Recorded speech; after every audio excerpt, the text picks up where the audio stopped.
وَلَقَدْ يَسَّرْنَا الْقُرْآنَ لِلذِّكْرِ فَهَلْ مِن مُّدَّكِرٍ۔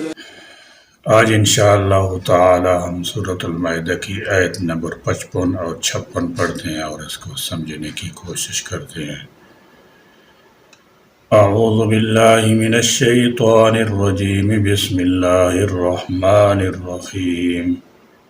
انما ولیکم اللہ ورسولہ والذین آمنوا الذین یقیمون الصلاة ویؤتون الزکاة وهم راکعون۔ انما ولیکم، بے شک تمہارے دوست تو صرف اللہ ورسولہ اور اس کا رسول، والذین آمنوا وہ لوگ ہیں جو ایمان لائے، الذین جو لوگ یقیمون قائم کرتے ہیں،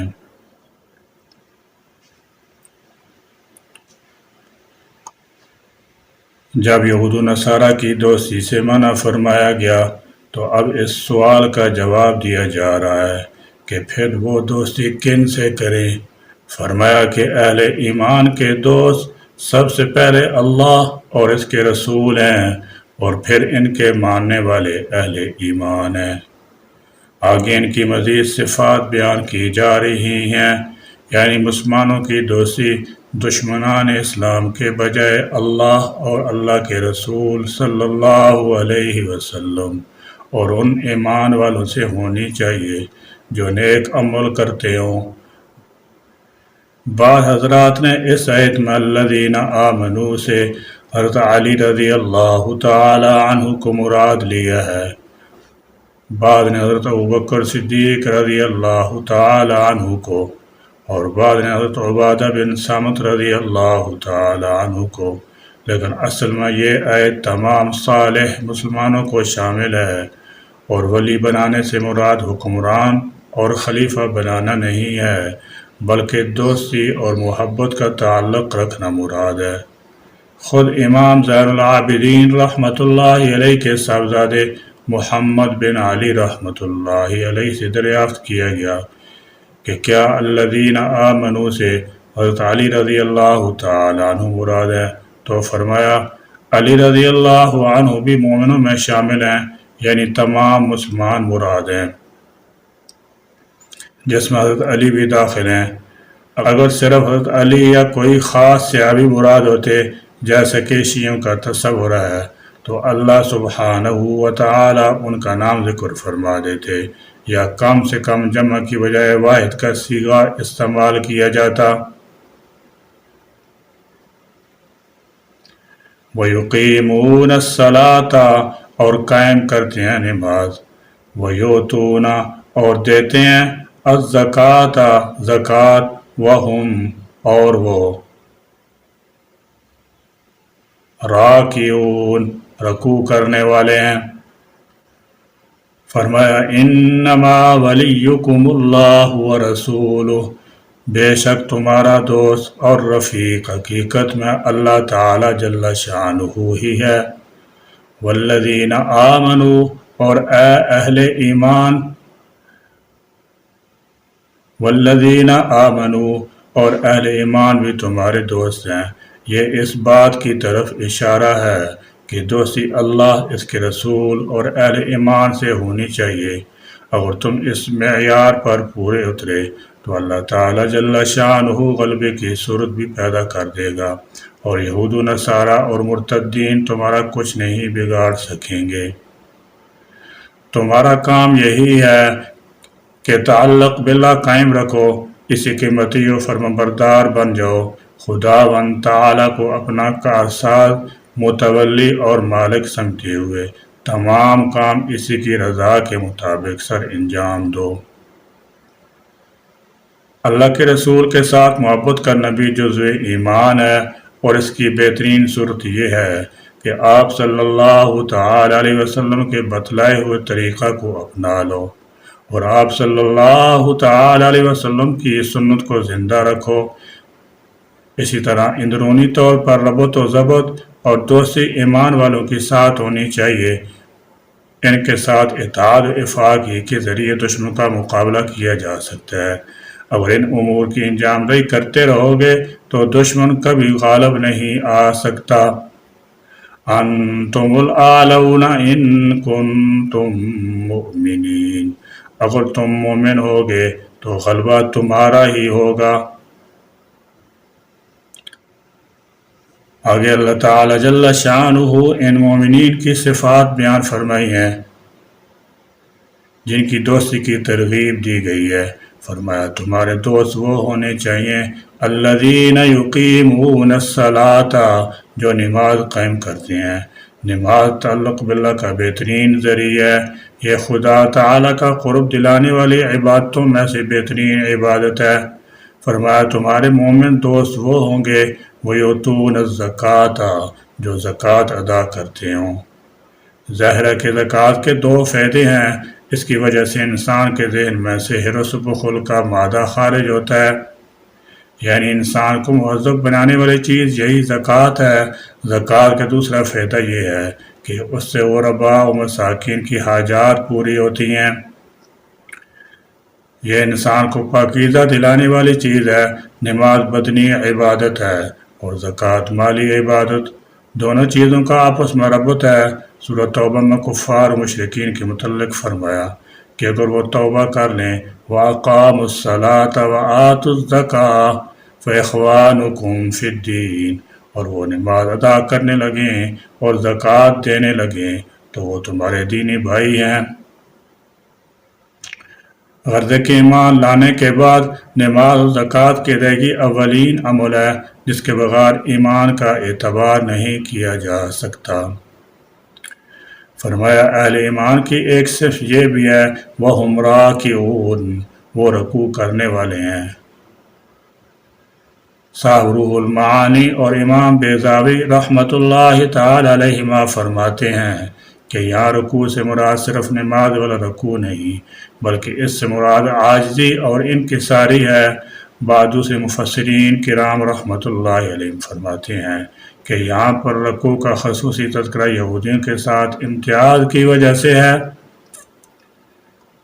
یہودیوں کی نماز میں رکوع نہیں ہوتا، اس لیے یہاں خاص طور پر فرمایا کہ ان کے ایمان لانے کی ایک نشانی یہ بھی ہے کہ وہ رکوع کرنے لگیں۔ رکوع سجود دونوں رکن عاجزی کی علامت ہیں، مگر رکوع کی نسبت سجدے میں اعلیٰ درجے کی عاجزی پائی جاتی ہے۔ اس لیے ہر رکعت میں رکوع ایک ہے مگر سجدے دو ہیں۔ رکوع سجود دونوں چیزیں فرض ہیں، ان کے بغیر نماز نہیں ہوتی، لہذا یہاں پر رکوع کا خصوصی ذکر فرمایا۔ وَمَن يَتَوَلَّ اللَّهَ وَرَسُولَهُ وَالَّذِينَ آمَنُوا فَإِنَّ حِزْبَ اللَّهِ هُمُ الْغَالِبُونَ۔ وَمَن، اور جو کوئی یتولا دوست رکھتا ہے اللہ ورسولہ اور اس کے رسول کو، والذین آمنوا اور ایمان والوں کو۔ اس آیت میں تیسری مرتبہ مسلمانوں کو اس بات کی تاکید در تاکید مزید کی جا رہی ہے کہ اہل کتاب ہوں یا دوسرے کافر مشرک ہوں، جو لوگ بھی اللہ کا، اللہ کے رسول کا، اللہ کی آیات کا اور اللہ کی دین کی دوسری باتوں کا مذاق اڑاتے ہیں، ان میں سے کسی سے کبھی دوستی نہ گانٹھو۔ ایسے لوگ کبھی تمہارے خیر خواہ نہیں ہو سکتے۔ ایسے لوگوں سے متعلق پہلے احکام گزر چکے ہیں کہ جہاں یہ لوگ ایسی مجلس لگائیں، ان خرافات میں مشغول ہوں، وہاں تم ہرگز نہ بیٹھا کرو، اللہ یہ کہ تم میں اتنی قوت ہو کہ تم ان کو زور بازو یا دلیل کی قوت سے روکنے کی کوشش کرو۔ فَإِنَّ، تو بلا شبہ، حزب اللہ کی جماعت، یہ حزب اللہ یعنی اللہ کی جماعت کی نشاندہی ہے اور اس کے غلبے کی نوید سنائی جا رہی ہے۔ حزب اللہ وہی ہے جس کا تعلق صرف اللہ اور رسول اور مومنین سے ہو اور کافروں، مشرکوں اور یہود و نصارہ سے چاہے وہ ان کے قریبی رشتہ دار ہوں، وہ محبت و موالات کا تعلق نہ رکھیں۔ ہم الغالبون، وہی غالب ہیں۔ فرمایا وَمَن يَتَوَلَّ اللَّهَ وَرَسُولَهُ، جو کوئی اللہ اور اس کے رسول کے ساتھ دوستانہ کرے گا، وَالَّذِينَ آمَنُوا، ان اہل ایمان سے دوستی کرے گا جن کی صفات بیان ہو چکی ہیں، یعنی جو اللہ تعالیٰ جل شانہ اور اس کے رسول صلی اللہ تعالیٰ علیہ وسلم کی اطاعت کو لازم پکڑتے ہیں، اور پھر اپنے مسلمان بھائیوں کے ساتھ ہمدردی اور خیر خواہی کا سلوک کرتے ہیں۔ فرمایا فَإِنَّ حِزْبَ اللَّهِ هُمُ الْغَالِبُونَ، تو یہی اللہ کی پارٹی ہے، یہی اللہ کی جماعت ہے، یہی اللہ کا گروہ ہے، یہی اس گروہ کے ممبران ہیں اور یہی غالب ہوں گے۔ آخری کامیابی انہی کی مقدر میں ہے۔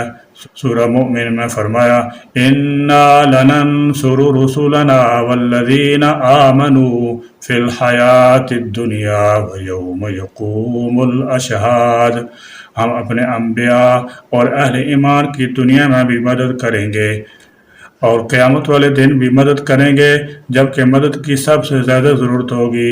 اسی طرح اللہ تعالیٰ جل شانہ کی دوستوں کو دنیا آخرت ہر دو مقامات پر کامیابی حاصل ہوگی اور انہی کا مشن غالب رہے گا۔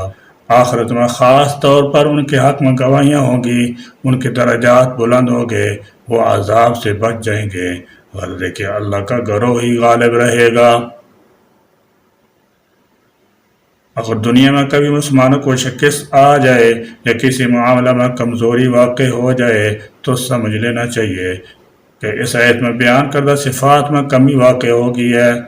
مومن اپنے معیار پر پورے نہیں اتر رہے ہیں، مثلا نماز زکوٰۃ میں کوتاہی واقع ہو گئی ہے، یا دوسرے اہل ایمان کے لیے جذبہ محبت کو ٹھیس پہنچی ہے، یا جہاد فی سبیل اللہ سے جی چرایا جا رہا ہے۔ اگر مومنین کی تمام شرائط پوری کی جائیں گی تو پھر اللہ تعالیٰ جل شانہ کی نصرت ضرور شامل حال ہوگی اور دنیا آخرت میں اہل ایمان ہی غالب ہوں گے۔ بعض اوقات اہل ایمان پر اللہ تعالیٰ جل شانہ کی طرف سے آزمائش بھی آ جاتی ہے اور کامل الایمان لوگوں کو شکست کا سامنا کرنا پڑتا ہے، مگر وہ مغلوب نہیں کہلاتے کیونکہ ان کا ایمان بہرحال قائم ہوتا ہے۔ وہ ایسی آزمائشوں میں کندن بن کر نکلتے ہیں، پھر نئے جوش اور جذبہ کے ساتھ اللہ تعالیٰ جل شانہ کے دین کی سربلندی کے لیے ہمتاً مصروف ہو جاتے ہیں۔ انہیں اللہ کی توحید اور اس کے وعدے پر پختہ یقین ہوتا ہے۔ امام محمد بن ابی بکر عبد القادر رازی رحمۃ اللہ علیہ فرماتے ہیں کہ بعض اوقات اہل ایمان مادی لحاظ سے کمزور ہوتے ہیں مگر حقیقت میں وہ مغلوب نہیں ہوتے، کیونکہ دلیل، برہان اور عقیدے کو ہمیشہ غلبہ حاصل ہوتا ہے۔ آج مسلمان جو مغلوب نظر آتے ہیں اس کی وجہ یہ ہے کہ اللہ کے رسول اور اہل ایمان سے ان کا تعلق ہی کمزور ہے۔ یہی دیکھیے کہ دنیا میں کتنے مسلم ممالک ہیں، لیکن کوئی ایک بھی ایسا ملک نہیں جہاں پورے طور پر اللہ تعالیٰ جل شانہ کی شریعت نافذ ہو، اللہ کے دین پر عمل ہوتا ہو۔ لہذا آج مسلمانوں کا مغلوب ہونا اس آیت کے بغیر نہیں ہے، کیونکہ غالب ہونے کا سبب رسمی مسلمان ہونا نہیں ہے بلکہ اللہ، اس کے رسول اور ایمان والوں سے حقیقی محبت اور تعلق ہے، جس کا اظہار انسان کے عمل و کردار سے ہوتا ہے۔ ربنا تقبل منا انك انت السميع العليم وتب علينا انك انت التواب الرحيم وآخر دعوانا ان الحمد لله رب العالمين۔